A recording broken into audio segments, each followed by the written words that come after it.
I was taking a breather in the hospital cafeteria when I glanced out the window. The February sky over suburban Chicago was leaden, and snow had begun to fall. Taking a sip of coffee, I felt the warm liquid gradually warming my chilled body. I held my Starbucks cup, enjoying this brief respite before my next patient consultation. Being a child psychologist at a children's hospital was more mentally and physically draining than I had imagined. But for me, it was an irreplaceable calling. I, Rachel Morrison, believe that healing children's emotional wounds is my mission. Rachel. When I turned around, I saw a message from my husband, David, on my phone. Looks like I can leave early today. I'll stop by to check on Lily before heading home. We first met at this hospital's construction site, where he was working as the construction company's site supervisor. When I went to complain about the construction noise, he greeted me with surprisingly sincere attention. Our conversation naturally led to dinner, and a year later, we were married. David, with his sturdy build and warm smile, drew me in with his sincerity and dedication to family. Even after marriage, that impression never changed. Especially since the birth of our 7-month-old daughter Lily, his face as a father has taken on an even brighter glow. He eagerly helps with middle-of-the-night feedings, and always makes time for family on weekends. Although Lily has been crying more at night recently due to teething, his patience never runs out. Our house is in Winnetka, an upscale residential area. It's a colonial-style home built in the 1920s, characterized by white exterior walls and deep green shutters. In the spacious yard, an old maple tree changes its appearance with each season. One of the reasons we chose this house was that it was only a 15-minute drive from David's mother Helen's house. A former elementary school teacher, she remains active in community volunteer work even after retirement. With her proper appearance and constant gentle smile, she seemed like the ideal mother-in-law straight out of a textbook. After Lily's birth, Helen's presence became even more significant for us. Saying, "Young couples need their own time too," she often looks after Lily. She eagerly helps with daycare pickup and drop-off, and sometimes even prepares dinner when I'm working late. But sometimes, I sense something odd. Like the excessively meticulous way she folds Lily's clothes, perfectly squaring each piece. Or her reaction to Lily's crying, where a normal grandmother would instinctively pick up the baby, she first shows a somewhat rigid expression, thinking, "I must stop the crying." Still, I try to dismiss these slight feelings of unease. After all, Helen was an indispensable part of our family.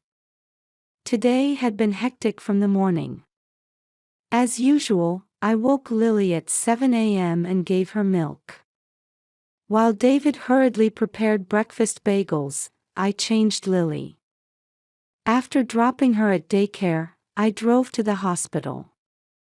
I stopped by Whole Foods Market to buy dinner ingredients before finally arriving at the hospital. After important patient consultations from first thing in the morning, I could finally catch my breath. Outside the window, the snow was falling more heavily. A message arrived from the daycare on my smartphone.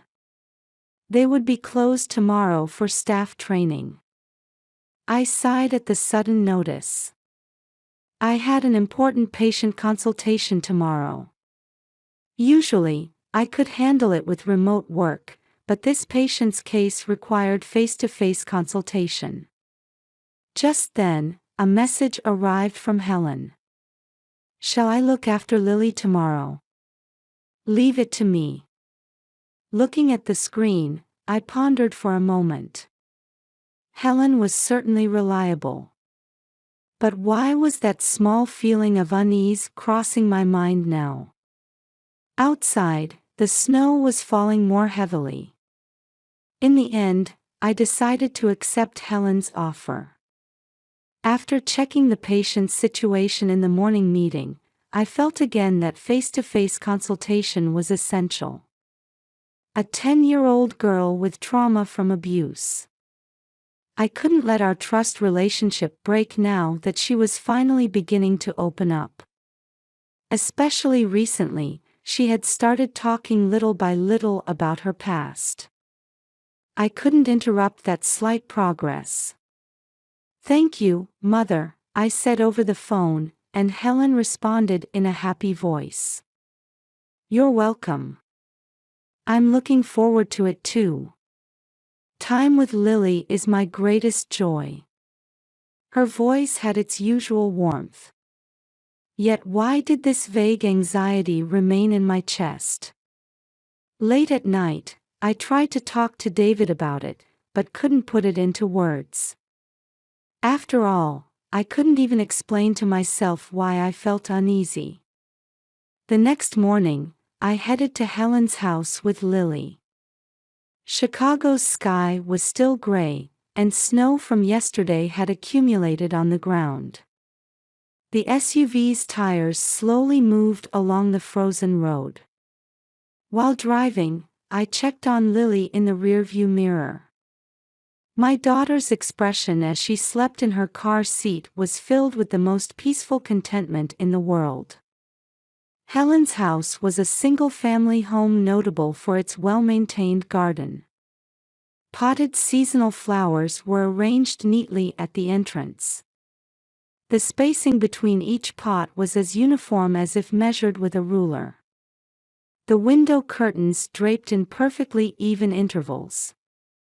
That perfection felt somehow unnatural. "Good morning, Rachel." When the door opened, Helen greeted me with her usual gentle smile. She wore a gray cashmere sweater with black slacks. A pearl necklace at her throat gave off a subtle gleam. Her appearance was perfect, as if she had stepped out of a fashion magazine. "Good morning, Lily." When Helen reached for Lily, she hesitated slightly before timidly extending her arms. Though Lily was usually shy with people, she had spent time with Helen many times before. Still, something seemed different today.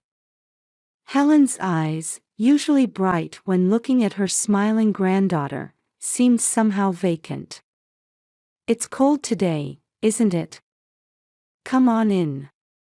Inside the entrance, it was warm, with a lemon air freshener scent wafting through the air.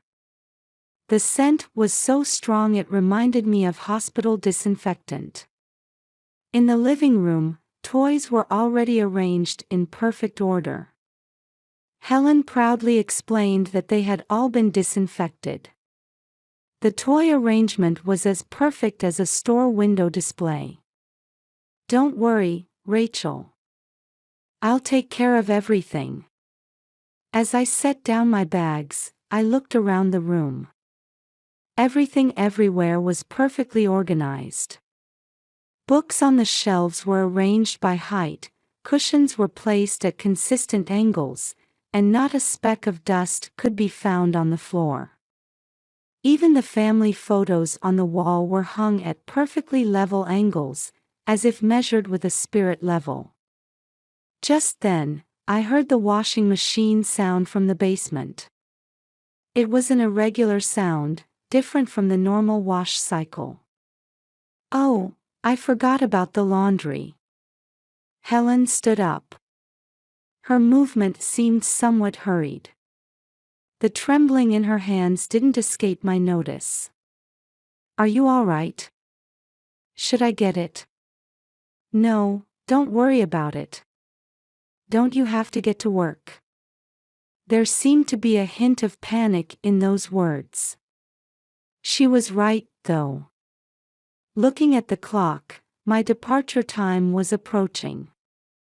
I had less than an hour until my next patient appointment. I kissed Lily and said, "Be a good girl." Helen was already heading toward the basement stairs. Watching her back, my sense of unease grew. Her footsteps echoing down the stairs seemed faster than usual. As I started the car, Helen's house reflected in my rearview mirror looked somehow eerie. The perfectly maintained garden and meticulously kept exterior. But within that perfection, I sensed something bordering on madness. On the way to the hospital, anxious thoughts kept multiplying in my mind. I needed to prepare for patient consultations, but couldn't concentrate. At every red light, I felt compelled to check the security cameras. In the early afternoon, I finally checked the house security cameras through my phone app. Lily wasn't visible in the living room. Not in the kitchen either. Maybe it was diaper change or nap time. But something was wrong. The toys remained in exactly the same positions as the morning. And the washing machine sound from the basement. It had been running continuously since morning. An impossibly long time for a normal wash cycle. "Excuse me, I need to check something." Between patient consultations, I hastily called Helen. The phone kept ringing. No answer. I tried again 2, 3, 4 times, but no one picked up. I checked the security cameras again. When I turned on the audio, the washing machine sound from the basement seemed louder than usual. And within it, faintly, a baby's cry. No, that might be my imagination. But what if? My spine froze. I immediately informed my supervisor of the emergency and rushed to Helen's house. While observing traffic rules, I drove as fast as possible. When traffic lights were about to turn red, I pressed the accelerator with a prayer-like feeling. Upon arrival, the entrance was locked, but I had a spare key. My hands shook so much I fumbled with inserting the key. Opening the door, I called out, "Mother," but there was no response. My footsteps down to the basement echoed as loudly as my heartbeat. With each step down the stairs, the washing machine sound grew louder. When I opened the laundry room door, Helen was standing there. In front of the latest model washing machine, wearing a peaceful smile. Her expression even showed a hint of bliss.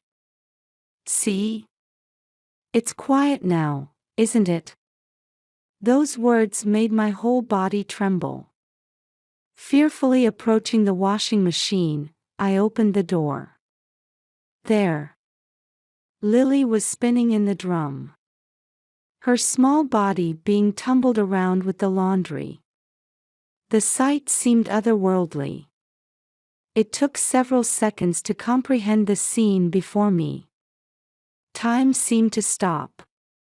My beloved daughter spinning in the washing machine drum. Her small body thrown about carelessly with clothes and fabric. The horror of that moment was beyond words. Then in the next instant, my counselor training automatically took over. "Lily." I immediately cut the power to the washing machine and opened the door. I pulled out the soaking wet Lily. The strong smell of detergent stung my nose. Her clothes were completely wet, her body cold. But thankfully, some warmth remained. I quickly checked her breathing and confirmed her airway was clear. Though conscious, she was limp. Her pupils responded normally. Her skin was cold and bluish, but peripheral circulation was maintained. 911. Quick, ambulance. Baby emergency. My scream echoed through the room. Then I heard Helen's voice. But she stopped crying, didn't she? She's clean now. When I turned around, my mother-in-law spoke to me with a calm expression, as if having an everyday conversation. That abnormal serenity sent chills down my spine. Her eyes seemed to be looking somewhere far away.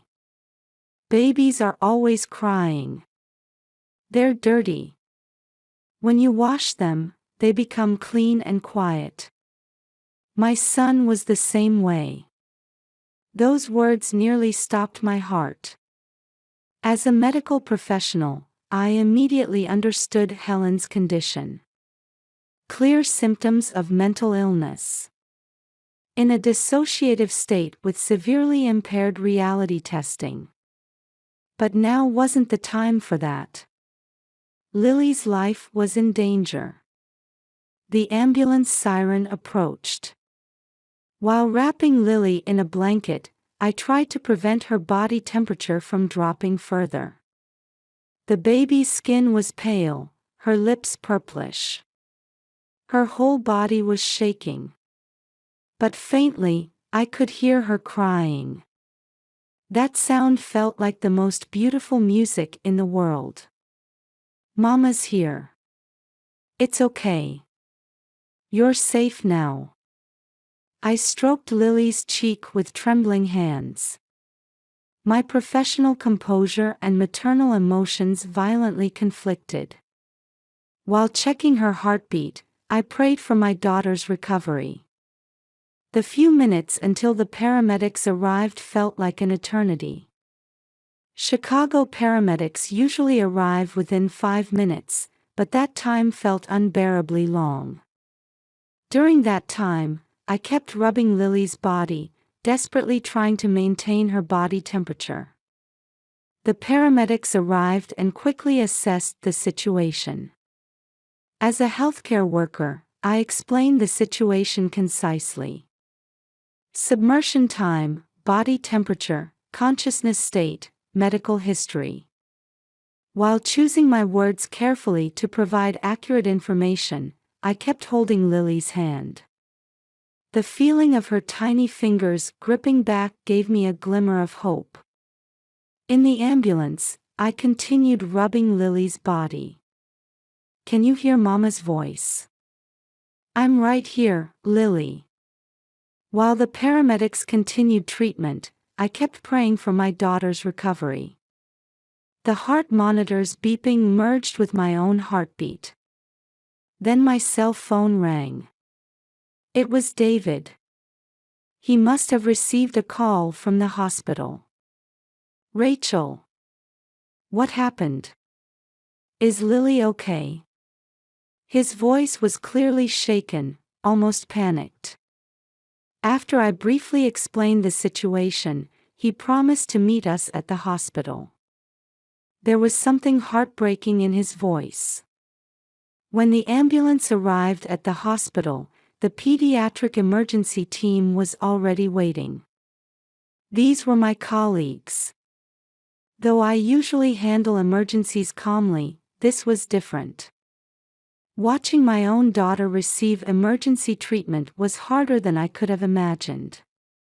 The staff's serious expressions told the gravity of the situation. Rachel, this time you need to wait as family. I could only nod at Chief Dr. Sarah's words.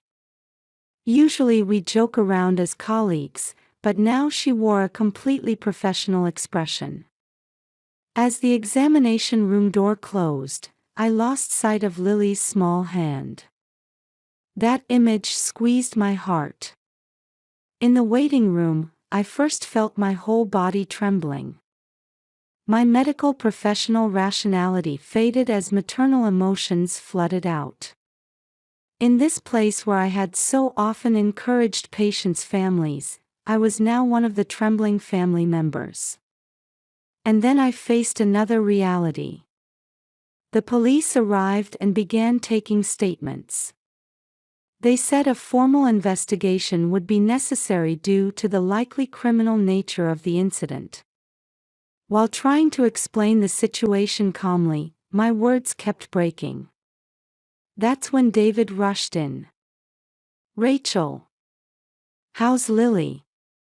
His face was pale, his usual calm expression gone. We embraced each other. In his arms, I finally let my tears flow. All the tension suddenly released. "Helen." David's expression hardened. The sweat on his forehead betrayed his agitation. "Mother has always." His words trailed off, but their meaning was clear. There was some hidden fact. A family secret that no one could speak of for years. Just then, the examination room door opened. Sarah came out with a tired expression. "Miraculously, there's no major damage. She'll need 24 hours of observation, but Lily should recover. She's conscious and clear, and her vitals are stabilizing." Tears of relief flowed. But at the same time, I knew this wasn't the end. Down the hall, police officers were talking with Helen. She still maintained her calm expression, behaving as if nothing was wrong. Her occasional words highlighted her abnormality. "Everything must be clean. All dirty things must be cleaned." David squeezed my hand tightly.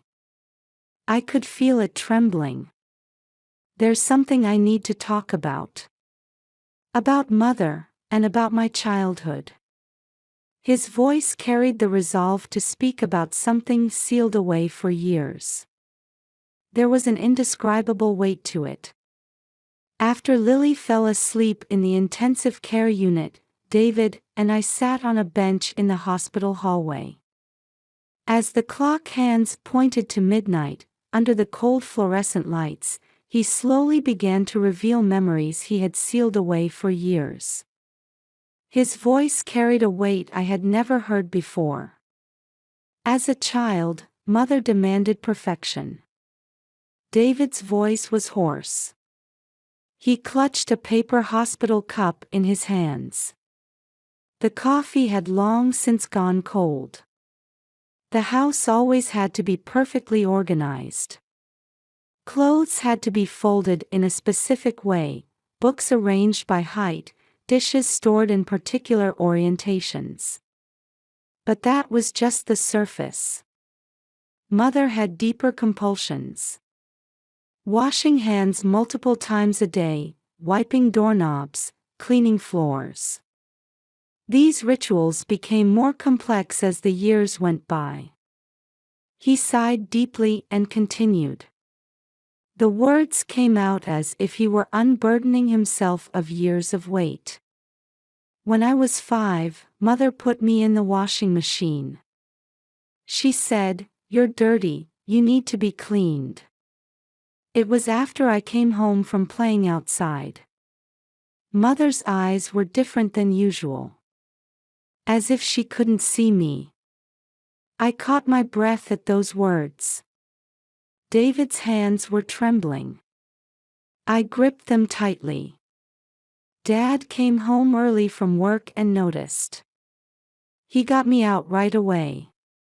After that, Mother started receiving treatment. She was diagnosed with obsessive-compulsive disorder. But she never fully recovered. On the surface, she could lead a normal life, but deep down, those compulsions never disappeared. Dad watched over her condition until he passed away.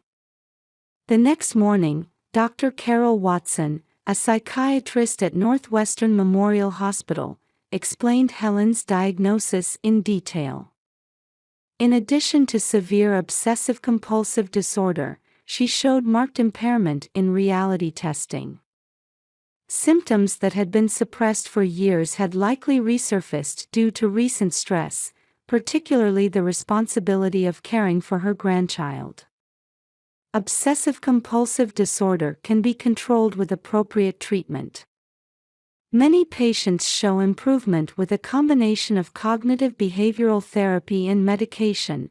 Dr. Carroll spoke gently to us between her professional explanations. In Helen's case, her obsession with cleanliness was particularly strong and manifested in an extreme way. However, this wasn't an intentional attempt to cause harm. In her mind, it was an expression of love.